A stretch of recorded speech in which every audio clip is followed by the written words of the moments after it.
Hi friends, welcome to the audio classes of Kerala PSC Online Guruji YouTube channel. I am Rohit and today we are discussing the continuation class of our constitution. In the previous class we are discussing in the article wise section we have completed till article 22 in part 3 of our Indian constitution, fundamental rights. Now we are dealing with the remaining 3 sections of part 3. നമ്മൾ കഴിഞ്ഞ class പറഞ്ഞു നിർത്തിയിരുന്നത് part 3 fundamental റൈറ്റിന്റെ 5 ഭാഗങ്ങളായി തിരിച്ചിരിക്കുന്നതിൽ ആദ്യത്തെ 2 ഭാഗമാണ് നമ്മൾ complete ചെയ്തത്. ആദ്യത്തെ 2 ഭാഗം റൈറ്റ് ടു ഇക്വാളിറ്റി അഥവാ സമത്വത്തിനുള്ള അവകാശവും രണ്ടാമത്തത് സ്വാതന്ത്ര്യത്തിനുള്ള അവകാശം അഥവാ റൈറ്റ് ടു ഫ്രീഡവുമാണ് കംപ്ലീറ്റ് ചെയ്തത്. ഇന്നത്തെ ക്ലാസ്സിൽ ഫണ്ടമെന്റൽ റൈറ്റിന്റെ തുടർന്ന് വരുന്ന 3 സെക്ഷനുകളാണ് നമ്മൾ ചർച്ച ചെയ്യുന്നത്. So, firstly we move into the third part of our fundamental rights. Right against exploitation. Article 23 and 24 included in this section. So, move into the articles. Article 23. Article 23 prohibits traffic in human beings and other similar forms of forced labor. Human trafficking and forced labor. That is included in the Article 23. Article 24. Prohibition of employment of children in factories. That is prohibition of employment of children below 40 years of age in hazardous employment like factories or mines. ഇപ്പോൾ നമ്മൾ ഭരണഘടനയുടെ 3-ാം ഭാഗമായ fundamental റൈറ്റിലെ ആദ്യത്തെ 2 ഭാഗങ്ങൾ പറഞ്ഞു കഴിഞ്ഞു. 3-ാമത്തെ ഭാഗമാണ് right against exploitation അഥവാ ചൂഷണത്തിനെതിരെയുള്ള അവകാശം. ഇതിൽ 2 ആർട്ടിക്കിളുകളാണ്, പ്രധാനപ്പെട്ട 2 ആർട്ടിക്കിളുകളാണുള്ളത്. Article 23 article 24. ആർട്ടിക്കിൾ 23 നിർബന്ധമായി തൊഴിലെടുപ്പിക്കുന്നതിനെയും അടിമയാക്കുന്നതിനെയും മനുഷ്യക്കടത്തിനെയും നിരോധിച്ചുകൊണ്ടുള്ളതാണ്. ആർട്ടിക്കിൾ 23 നിർബന്ധമായുള്ള തൊഴിലെടുപ്പ്, അടിമയാക്കുന്നത്, മനുഷ്യക്കടത്ത്, ഈ 3-നെതിരെയുള്ള ആർട്ടിക്കിളാണ് അല്ലെങ്കിൽ അനുച്ഛേദമാണ് അനുച്ഛേദം 23 അഥവാ ആർട്ടിക്കിൾ 23. ഇനി എന്താണ് ആർട്ടിക്കിൾ 24? 14 വയസ്സിൽ താഴെയുള്ള കുട്ടികളെ ബാലവേല ചെയ്യുന്നതിൽ നിന്ന് നിരോധിച്ചുകൊണ്ടുള്ളത്. എങ്ങനെയുള്ള സ്ഥലത്ത്?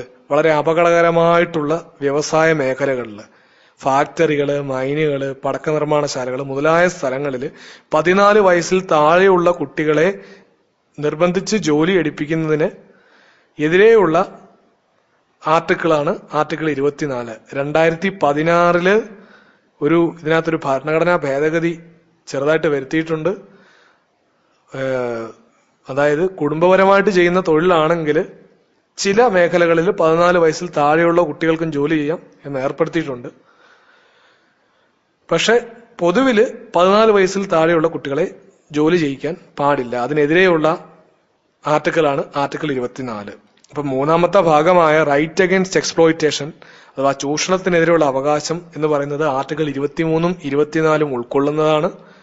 ആർട്ടിക്കിൾ 23 എന്ന് പറഞ്ഞു കഴിഞ്ഞാൽ നിർബന്ധമായിട്ടുള്ള തൊഴിലെടുപ്പ്, അടിമയാക്കൽ, മനുഷ്യക്കടത്ത്, ഇതിനൊക്കെ എതിരെയുള്ള ആർട്ടിക്കിളാണ് ആർട്ടിക്കിൾ 23. ആർട്ടിക്കിൾ 24 എന്താണ്? 14 വയസ്സിൽ താഴെയുള്ള കുട്ടികളെ നിർബന്ധിച്ച് അപകടകരമായിട്ടുള്ള തൊഴിൽ മേഖലകളിൽ പണിയെടുപ്പിക്കുന്നതിന് എതിരെയുള്ള ആർട്ടിക്കിളാണ് ആർട്ടിക്കിൾ 24. അപ്പോൾ അത്രയാണ് 3-ാമത്തെ ഭാഗം കംപ്ലീറ്റ് ആകുമ്പോൾ.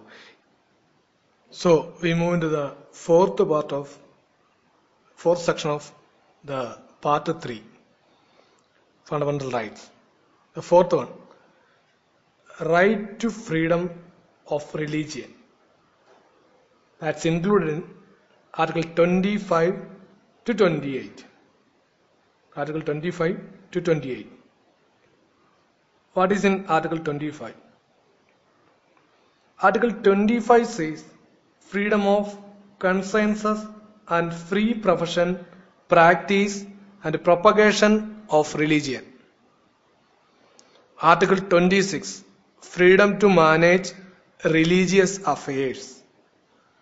Article 27, freedom as to payment of taxes for promotion of any particular religion.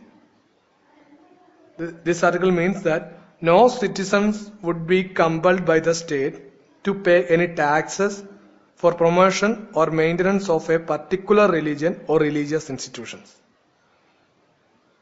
Article 28, freedom as to attendance at the religious institutions or religious worship in certain educational institutions. Freedom as to attendance at religious instructions or religious worship in certain educational institutions.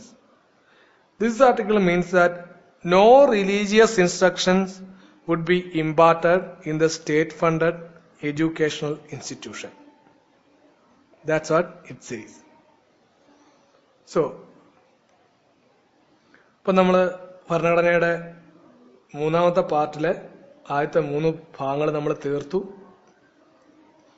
അതിൽ 4ാമത്തെ ഭാഗമായിട്ടുള്ള മതസ്വാതന്ത്ര്യത്തിനുള്ള അവകാശം അഥവാ right to freedom of religion, article 25 മുതൽ 28 വരെയുള്ള മതസ്വാതന്ത്ര്യത്തിനുള്ള അവകാശമാണ് നമ്മൾ നോക്കുന്നത്. 25 മുതൽ 28 വരെയുള്ള ആർട്ടിക്കിളുകൾ നമുക്കൊന്ന് നോക്കാം. ആർട്ടിക്കിൾ 25 എന്താണ് പറയുന്നത്? ആർട്ടിക്കിൾ 25 പറയുന്നത് സ്വതന്ത്രമായ മതവിശ്വാസ പ്രകടനവും മത ആചാരവും മതപ്രചരണവും സംബന്ധിച്ചുള്ള അവകാശമാണ് ആർട്ടിക്കിൾ 25 ചെയ്യുന്നത്. എന്നിട്ട് എന്തൊക്കെയാണെന്ന് ആർട്ടിക്കിൾ 25 നൽകുന്നത്? സ്വതന്ത്രമായ മതവിശ്വാസ പ്രകടനം, മത ആചാരം, മതപ്രചരണം, ഇത് 3 നൽകുന്നതാണ് ആർട്ടിക്കിൾ 25. ആർട്ടിക്കിൾ 26 മതപരമായ കാര്യങ്ങളിൽ നമ്മൾ എല്ലാവർക്കും മതപരമായ കാര്യങ്ങൾ ചെയ്യുന്നതിനുള്ള സ്വാതന്ത്ര്യമാണ് ആർട്ടിക്കിൾ 26 പറയുന്നത്.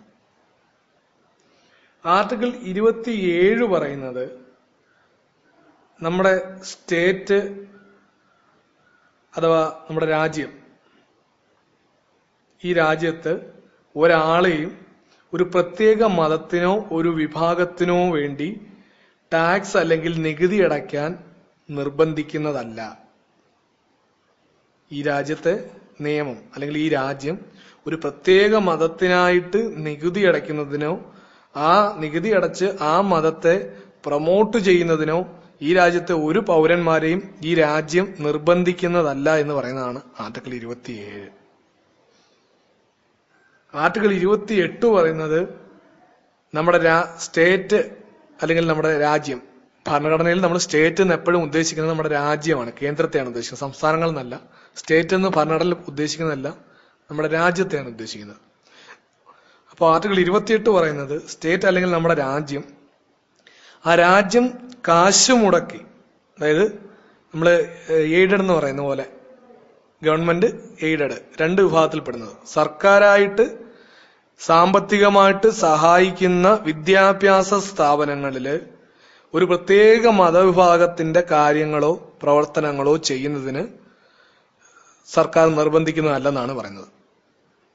അങ്ങനത്തെ കാര്യങ്ങൾ ചെയ്യാൻ പാടുള്ളത് ഒരു പ്രത്യേക മതത്തിനായിട്ട് അല്ലെങ്കിൽ ആ മതത്തിന് പ്രൊമോഷൻ അല്ലെങ്കിൽ അതിന് കുറച്ച് പ്രാധാന്യം കിട്ടത്തക്ക രീതിയിൽ സർക്കാരിൽ നിന്നും ധനസഹായം കിട്ടത്തക്ക രീതിയിലുള്ള വിദ്യാഭ്യാസ സ്ഥാപനങ്ങളിൽ ഒന്നും ചെയ്യാൻ പാടുള്ളതല്ല എന്ന് പറയുന്നതാണ് ആർട്ടിക്കിൾ 28. അപ്പൊ ഏതൊക്കെയാണ്? ആർട്ടിക്കിൾ 25 എന്താണ് പറയുന്നത്? സ്വതന്ത്രമായിട്ടുള്ള മതവിശ്വാസ പ്രകടനം, മതാചാരം, മതപ്രചരണം. സ്വതന്ത്രമായിട്ടുള്ള മതവിശ്വാസ പ്രകടനം, മത ആചരണം, മതപ്രചരണം. 26 എന്താണെന്ന് പറയുന്നത്? മതപരമായ കാര്യങ്ങൾ ചെയ്യുന്നതിനുള്ള സ്വാതന്ത്ര്യമാണ് 26 പറയുന്നത്. 27 എന്താണ് പറയുന്നത്? ഒരു പ്രത്യേക മതത്തിനെ പ്രോത്സാഹിപ്പിക്കുന്നതിന് വേണ്ടിയിട്ട് നികുതി അടയ്ക്കുന്നതിനായിട്ട് ഈ രാജ്യത്തെ പൗരന്മാരെ ആരും നിർബന്ധിക്കുന്നതല്ല എന്ന് പറയുന്നതാണ് 27. 28 എന്ന് പറയുന്നത് എന്താണ്? സർക്കാർ സാമ്പത്തിക സഹായം കിട്ടുന്ന വിദ്യാഭ്യാസ സ്ഥാപനങ്ങളിൽ ഒരു പ്രത്യേക മതത്തിന്റെ കാര്യങ്ങൾ പ്രൊമോഷന് വേണ്ടിയിട്ട് അല്ലെങ്കിൽ അതിനെ മുൻതൂക്കം കൊടുക്കുന്ന രീതിയിലുള്ള മതപരമായ കാര്യങ്ങൾ ചെയ്യരുത് എന്ന് പറയുന്നതാണ് ആർട്ടിക്കിൾ 28. അപ്പൊ അത്രയാണ് 4ാമത്തെ part. So we move into the next section, the 5th one, cultural and educational right. It included in the part includes Article 29 and Article 30. Article 29 and Article 30. So moving to the articles. Article 29. Protection of interest of minorities. Protection of interest of minorities. Article 30. Right of minorities to establish and administer educational institutions. Right of minorities to establish and administer educational institutions. അപ്പോ നമ്മുടെ അതിലെ ഭരണഘടനയുടെ fundamental റൈറ്റിലെ 5ാമത്തെ ഭാഗത്തിലേക്ക് വരികയാണെങ്കിൽ 29ഉം 30ഉം ആർട്ടിക്കിളുകൾ ഉൾപ്പെടുന്ന 5ാമത്തെ ഭാഗമാണ് സാംസ്കാരികവും വിദ്യാഭ്യാസപരവുമായ അവകാശങ്ങൾ. Cultural and educational rights. അതിൽ ആർട്ടിക്കിൾ 29 എന്താണ് പറയുന്നത്? ന്യൂനപക്ഷ വിഭാഗങ്ങളുടെ താല്പര്യങ്ങൾ സംരക്ഷിക്കുന്നതിനുള്ള ഭരണഘടനയുടെ അനുച്ഛേദമാണ് ആർട്ടിക്കിൾ 29. ന്യൂനപക്ഷങ്ങളുടെ താല്പര്യങ്ങൾ സംരക്ഷിക്കുന്നതിന് വേണ്ടിയിട്ടുള്ളവയാണ് ആർട്ടിക്കിൾ 29. എന്താണ് ആർട്ടിക്കിൾ 30? ന്യൂനപക്ഷങ്ങൾക്ക് വിദ്യാഭ്യാസപരമായ സ്ഥാപനങ്ങൾ സ്ഥാപിക്കുന്നതിനും നടത്തിക്കൊണ്ടു പോകുന്നതിനുമുള്ള അവകാശമാണ് ആർട്ടിക്കിൾ 30. അപ്പം 29ഉം 30ഉം ന്യൂനപക്ഷങ്ങളുടെ അവകാശത്തെ പറ്റിയാണ് പറയുന്നത്. 29 ന്യൂനപക്ഷങ്ങളുടെ താല്പര്യങ്ങൾ സംരക്ഷിക്കുന്ന ഭരണഘടനയുടെ അനുച്ഛേദമാണ്. ആർട്ടിക്കിൾ 30 എന്ന് പറഞ്ഞു കഴിഞ്ഞാൽ ന്യൂനപക്ഷങ്ങൾക്ക് വിദ്യാഭ്യാസ സ്ഥാപനങ്ങൾ സ്ഥാപിക്കുന്നതിനും നടത്തിക്കൊണ്ടു പോകുന്നതിനും മാനേജ് ചെയ്യുന്നതിനും അഡ്മിനിസ്ട്രേറ്റ് ചെയ്യുന്നതിനും ഒക്കെയുള്ള സ്വാതന്ത്ര്യം കൊടുക്കുന്നതാണ് ആർട്ടിക്കിൾ 30. അപ്പോ 5ാമത്തെ ഭാഗത്തില് 2 ആർട്ടിക്കിളാണുള്ളത്. ആർട്ടിക്കിൾ 29ഉം ആർട്ടിക്കിൾ 30ഉം. ആർട്ടിക്കിൾ 29 ന്യൂനപക്ഷങ്ങളുടെ താല്പര്യമാണ്. ആർട്ടിക്കിൾ 30 ന്യൂനപക്ഷങ്ങളുടെ വിദ്യാഭ്യാസ സ്ഥാപനങ്ങളെ പറ്റിയാണ് പറയുന്നത്. The next article is Article 31. But the Article 31 is repealed along with Article 90F, that is the right to property. The Article 31 was related to the right to property. It was repealed along with Article 90F by the 44th Amendment Act 1978. Now, the both are mixed and included as a legal right in Article 300A. നമ്മുടെ 30 വരെയുള്ള article കഴിഞ്ഞ് 31ാമതൊരു article ഉണ്ടായിരുന്നു. ആ 31ാമത്തെ article ഭരണഘടനയുടെ മൗലികാവകാശങ്ങളുടെ ഭാഗത്തിൽ ഉണ്ടായിരുന്ന 19F ഉണ്ടായിരുന്ന സ്വത്തവകാശം, മൗലിക സ്വത്തവകാശത്തിന് ബന്ധപ്പെട്ടിട്ടുള്ളതായിരുന്നു. അപ്പോ 19F 31ാമത്തെ ആർട്ടിക്കിളും 44ാം ഭരണഘടന ഭേദഗതി പ്രകാരം 1978 ഭരണഘടനയിൽ നിന്ന് നീക്കം ചെയ്യപ്പെട്ടു. ഇപ്പോ 31ഉം 19F ചേർന്ന് ആർട്ടിക്കിൾ 300A ആയി ഒരു ലീഗൽ റൈറ്റ് മാത്രം, നിയമപരമായ അവകാശം മാത്രമായിട്ട് ഭരണഘടനയിൽ ഉൾപ്പെടുത്തിയിട്ടുണ്ട്. അപ്പോ ആർട്ടിക്കിൾ 31ഉം 19F റൈറ്റ് ടു പ്രോപ്പർട്ടിയുമായിട്ട് അല്ലെങ്കിൽ സ്വത്തവകാശമായിട്ട് ബന്ധപ്പെട്ടതായിരുന്നു. അത് 44ാം ഭരണഘടന ഭേദഗതി പ്രകാരം 78 റിപ്പീൽ ചെയ്തു അല്ലെങ്കിൽ വിടുതൽ ചെയ്തു. ഇപ്പോ പ്രോപ്പർട്ടിയുമായി ബന്ധപ്പെട്ട ഒരേ ഒരു ആർട്ടിക്കിള് 300A ആണ്. അതൊരു ലീഗൽ റൈറ്റ് അല്ലെങ്കിൽ നിയമാവകാശം മാത്രമാണ്. So move into the one of the main and important sections, the 6th part of the fundamental right, 6th section of part 3 fundamental rights, right to constitutional remedies, that is included in article 32 to 35. Dr. Ambedkar called Article 32 as the fundamental of our fundamental rights and the heart and soul of our Constitution. By Article 32, it defines the Supreme Court as the guardian of fundamental rights. So, move into Article 32. Article 32 deals with right to constitutional remedies. It mainly deals with 5 type of writs. The right to constitutional remedies, is a guarantor of all other fundamental rights available for the people of India. There are 5 types of writs. 1. Habeas corpus. 2. Mandamus. 3. Prohibition. 4. Quo warranto. 5. Certiorari. Habeas corpus, mandamus, prohibition, quo warranto, and certiorari. So, we look into that in detail. What is habeas corpus? Habeas corpus is an order issued by the court to a person who was detained by another person to produce the latter before the court. Habeas corpus is a Latin term which literally means you may have the body. You may have the body. That it is issued to produce a person who was detained whether in prison or in a private custody before a court and to release him if such detention is found illegal. The second one is mandamus. Mandamus is a Latin word which means we command. We command.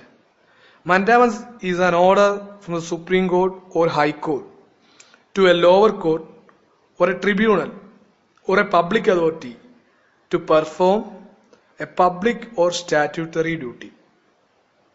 This writ of command is issued by the Supreme Court or High Court when any government, court or corporation or any public authority has to do a public duty but fail to do so. So mandamus means we command. Habeas corpus means you may have the body. The third one is certiorari. Certiorari literally means to be certified. The writ of certiorari can be issued by the Supreme Court or any High Court for quashing the order already passed by the inferior court, tribunal or quasi-judicial authority. And in such a case, the High Court to a lower court or a tribunal to transfer that case, that pending case, before the latter to the higher court for review. That is certiorari. Next one is prohibition. The writ of prohibition means forbid or to stop. It is popularly known as the stay order. This writ is issued when a lower court or a body tries to transgress the limits or powers vested in it. There is a difference between prohibition and certiorari. In the writ of prohibition, it is available during the pendency of the proceedings. During the pendency of the proceedings. But in the writ of certiorari, it can be resorted to only after an order or a decision has been announced. That is the difference between prohibition and certiorari. Both these writs are issued against legal or quasi-judicial bodies. The fifth one is certiorari. Fifth one is quo warranto. What is quo warranto means? Quo warranto literally means by what authority or by what warrants or what is your authority. It is a writ issued with a view to restrain a person from holding a public office to which he is not entitled. It is issued by a court to inquire into the legality of a claim of a person to a public office. That is quo warranto. അപ്പോൾ ഭരണഘടനയുടെ മൂന്നാമത്തെ പാർട്ടിലെ അവസാനത്തെ ഭാഗമായിട്ടുള്ള ഭരണഘടനാപരമായ പ്രതിവിധിക്കുള്ള അവകാശം, right to constitutional remedies ആണ് നമ്മൾ നോക്കുന്നത്. ആർട്ടിക്കിൾ 32 മുതൽ 35 വരെയുള്ള ആർട്ടിക്കിളുകളാണ് ഭരണഘടനാപരമായ പ്രതിവിധിക്കുള്ള അവകാശത്തിൽ ഉൾപ്പെടുന്നത്. ആർട്ടിക്കിൾ 32 എന്ന് പറഞ്ഞാൽ ഭരണഘടനയുടെ ശില്പിയായ അംബേദ്കർ തന്നെ പറഞ്ഞിട്ടുണ്ട്, എല്ലാ ഫണ്ടമെന്റൽ റൈറ്റിന്റെ എല്ലാ മൗലികാവകാശങ്ങളുടെയും അടിസ്ഥാനം അല്ലെങ്കിൽ ഫണ്ടമെന്റൽ എന്ന് പറയുന്നത് ആർട്ടിക്കിൾ 32 ആണ്. ഭരണഘടനയുടെ ഹൃദയവും ആത്മാവും എന്ന് പറയുന്നതും ആർട്ടിക്കിൾ 32 തന്നെയാണ് എന്നാണ് അംബേദ്കർ വിശേഷിപ്പിച്ചിരിക്കുന്നത്. അപ്പൊ അംബേദ്കർ വിശേഷിപ്പിച്ചിരിക്കുന്ന ആർട്ടിക്കിൾ 32 വിശേഷിപ്പിച്ചിരിക്കുന്നത് ഭരണഘടനയുടെ ഹൃദയവും മനസ്സും, ഹൃദയവും ആത്മാവും എന്നൊക്കെയാണ്. The heart and soul of the constitution എന്നാണ് ഡോക്ടർ അംബേദ്കർ ആർട്ടിക്കിൾ 32 വിശേഷിപ്പിച്ചിരിക്കുന്നത്. ഈ ആർട്ടിക്കിൾ 32 പ്രകാരമാണ് നമ്മൾ സുപ്രീം കോടതിയെ നമ്മുടെ മൗലിക അവകാശങ്ങളുടെ സംരക്ഷകൻ, guardian of our fundamental rights എന്ന് വിശേഷിപ്പിക്കുന്നത്.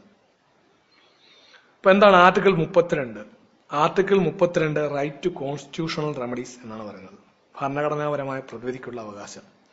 അതിൽ ഉൾപ്പെടുന്നത് ഒരു 5 റിട്ടുകളാണ്. 5 റിട്ടുകൾ. ഏതൊക്കെയാണ് റിട്ടുകൾ? 1 habeas corpus, 2 mandamus, 3 certiorari, 4 prohibition, 5 കോ വാറണ്ട്. 5 എണ്ണമാണ് അതിലുള്ളത്. നമുക്കിനി ഓരോന്നായിട്ട് നോക്കാം, ഓരോ റിട്ടുകളായിട്ട് നോക്കാം. എന്താണ് ഹേബിയസ് കോർപ്പസ്? ഹേബിയസ് കോർപ്പസ് എന്ന വാക്കിന്റെ അർത്ഥം you may have the body, ശരീരം ഹാജരാക്കുക എന്നുള്ളതാണ്. അന്യായമായിട്ട് തടങ്കലിലാക്കപ്പെട്ട ഒരു വ്യക്തിയെ വിടുവിക്കാൻ ഉപയോഗിക്കുന്ന റിട്ടാണ് ഹേബിയസ് കോർപ്പസ്. അന്യായമായിട്ട്. ഇപ്പോ അയാളൊരു ജയിലിലാവാം, അല്ലെങ്കിൽ പ്രൈവറ്റ് കസ്റ്റഡിയിലാകാം, എവിടെ വേണേലും ആകാം. അന്യായമായിട്ട് ഒരാളെ തടങ്കലിൽ വെച്ചിരിക്കുകയാണ്. അത് തടങ്കലിൽ വെച്ചിരിക്കുന്നത് ഇല്ലീഗൽ അല്ലെങ്കിൽ നിയമവിരുദ്ധമാണെന്ന് കോടതിക്ക് തോന്നിക്കഴിഞ്ഞാൽ ഈ റിട്ട് പരിഗണിച്ച് അയാളെ സ്വതന്ത്രനാക്കാൻ സാധിക്കും. അതാണ് ഹേബിയസ് കോർപ്പസ്. ഹേബിയസ് കോർപ്പസ് എന്ന് പറഞ്ഞാൽ ലാറ്റിൻ വാക്കിന്റെ അർത്ഥം എന്ന് പറഞ്ഞാൽ you may have the body എന്നാണ്. ആളെ ഹാജരാക്കുക എന്നാണ് അർത്ഥം. ഒരാള് ജയിലിലോ അല്ലെങ്കിൽ പ്രൈവറ്റ് കസ്റ്റഡിയിലോ തടങ്കലിലാണെങ്കിൽ ഈ റിട്ട് ഉപയോഗിച്ച് അയാളെ തടവിലാക്കിയിരിക്കുന്നത് അന്യായമായിട്ടാണെങ്കിൽ സ്വതന്ത്രനാക്കാൻ സാധിക്കും. ഇനി രണ്ടാമത്തത് മൻഡാമസ്. മൻഡാമസ് എന്ന് പറയുന്ന ലാറ്റിൻ വേർഡിന്റെ അർത്ഥം വി കമാൻഡ് എന്നാണ്. വി കമാൻഡ്, കൽപ്പന എന്നാണ് അതിന്റെ അർത്ഥം. പൊതു സ്വഭാവമുള്ള കൃത്യനിർവഹണത്തിൽ ഏർപ്പെട്ടുള്ളവര് നിയമപരമായി നിർവഹിക്കേണ്ട ഒരു കടമ നിറവേറ്റുന്നതിൽ വീഴ്ച വരുത്തിയാൽ തങ്ങളുടെ കർത്തവ്യം നിയമാനുസരണം അനുസരിക്കണം.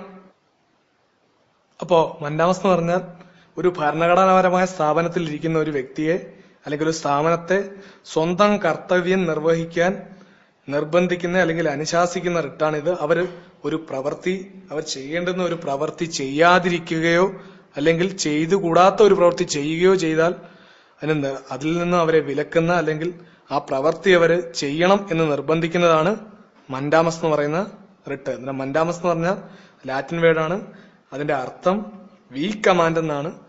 ഒരു ഭരണഘടനാപരമായിട്ടുള്ളതോ അല്ലാത്തതോ ആയിട്ടുള്ള ഒരു വ്യക്തിയോ ഒരു സ്ഥാപനമോ സ്വന്തം കർത്തവ്യം നിർവഹിക്കാതിരുന്നാൽ അതിനവരെ നിർബന്ധിപ്പിക്കുന്ന, ഞങ്ങൾ പറഞ്ഞു ഇനി നിങ്ങൾ ചെയ്യണം എന്ന് കോടതി പറയുന്ന റിട്ടാണ് മൻഡാമസ്.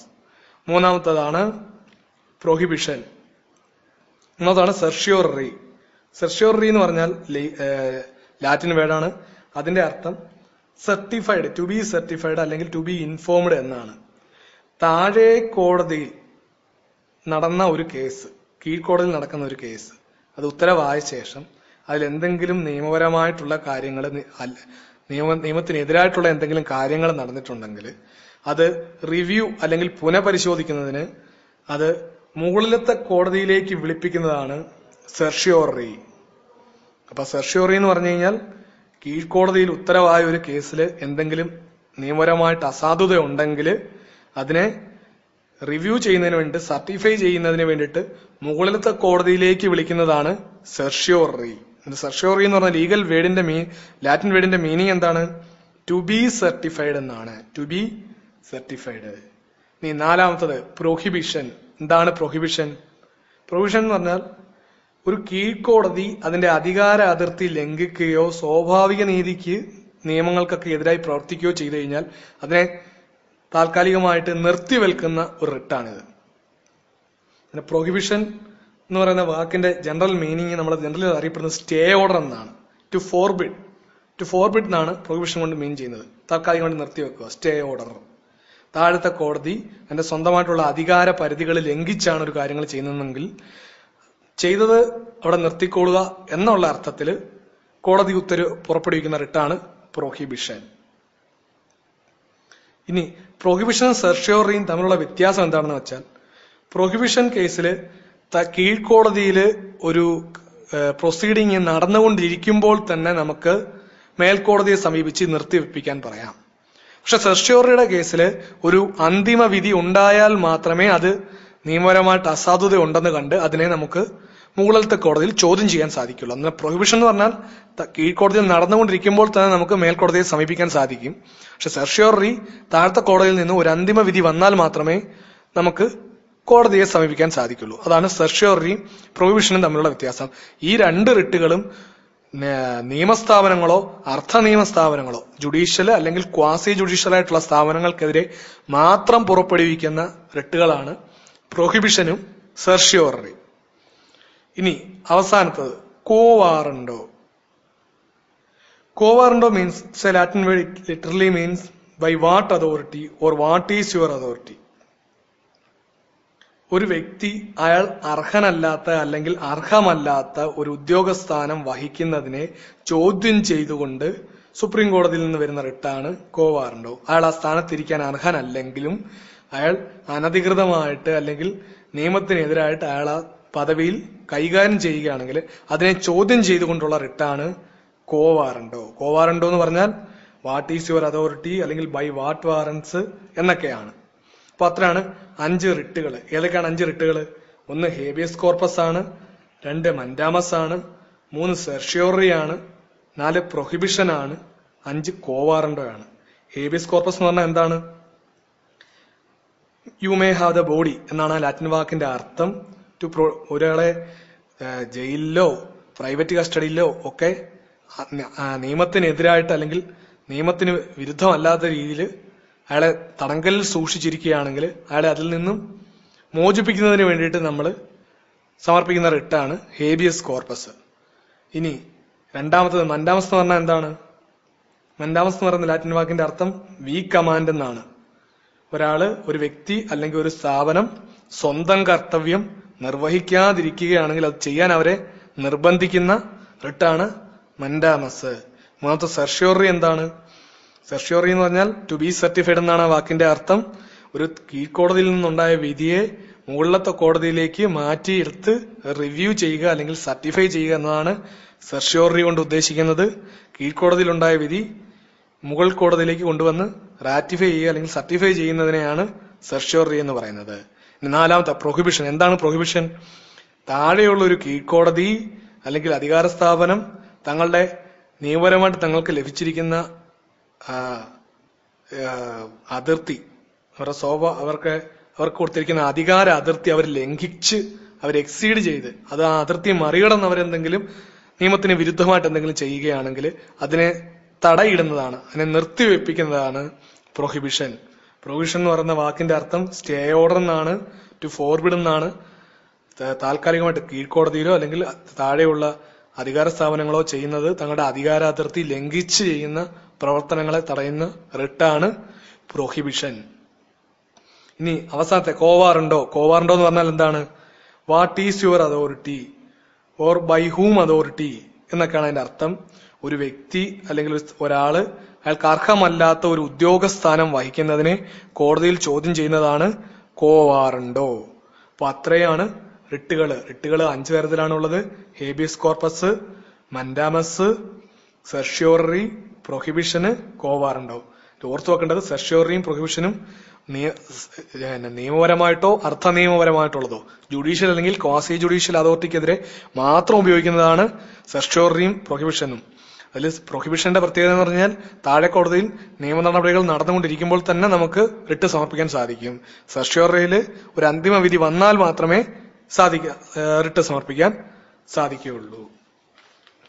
ഇനി ആർട്ടിക്കിള് 32 എന്ന് പറയുന്നത് ഭരണഘടനയുടെ ആത്മാവും ഹൃദയവുമാണെന്നാണ് അംബേദ്കർ പറഞ്ഞിരിക്കുന്നത്. So move into the next article, article 33. Article 33 deals with power of Parliament to modify the rights conferred by this part in their applications to forces. Power of Parliament to modify the rights conferred by this part. Article 35.